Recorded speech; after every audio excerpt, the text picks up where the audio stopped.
Shall we get started?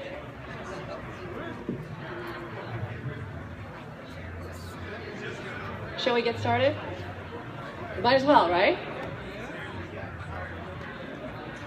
Okay, well, thank you for joining me. My name is Sandra Long, and I'm from Post Road Consulting in Westport, and my business is all about helping people succeed using LinkedIn. I work with individuals, and I work with businesses.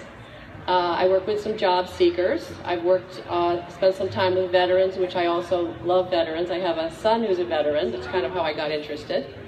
Now the topic is LinkedIn for personal branding, but I am going to be talking to you more broadly about personal branding. I'm going to talk to you about networking and job search. I'm going to start off, actually there's 5 components of what I'm planning to talk about. The first is to talk a little bit about the market that we're facing. The second is to talk about the LinkedIn, how you can brand yourself.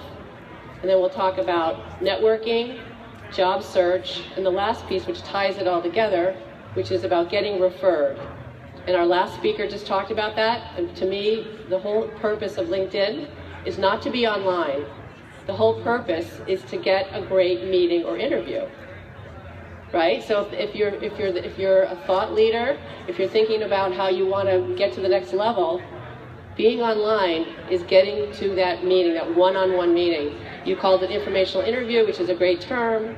That's a commonly used term. I usually call it career discovery, where you're going and having those one-on-one meetings. And LinkedIn can help you get to those meetings. So let's start with the market. The first thing I want to say is there are 1 million, estimated to be 1 million veterans returning between 2011 and 2016. So that's a lot of veterans that we have to be concerned about and help. And I know that's a big part of today. And as I look at all of us here, it looks like there's some veterans, and maybe it's a mixture, and that's great too. Everyone is flocking to LinkedIn. I started in 2005 as being a user of LinkedIn, and I've seen a huge trajectory in the last few years of people that are trying to figure out how to use it successfully. A few other numbers for you. So according to the U.S. Bureau of Labor Statistics, 70% of people are finding their jobs through networking. So that's a statistic that's right from the government agency.